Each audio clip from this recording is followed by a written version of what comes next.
Mbak Tatin ngaturan jumeneng kanca-kanca sepote kanca-kanca. Sugeng dalu. Sugeng dalu. Mbak Cange, Mas Giade. Nggih, sugeng dalu Denok. Wajan.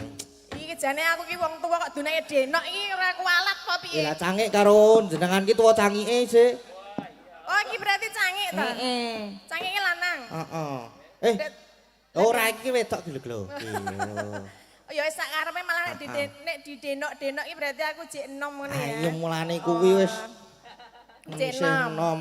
Iki ngapa kok guyu? Ora apa-apa, ora apa-apa. Ora ngecil ya? Ora ngecek. Aku ora tau ngecek aku wong apik kok aku kok. Ya wong sae aja pakpik-pakpik ya. Lah ngopo? Sae ora apik.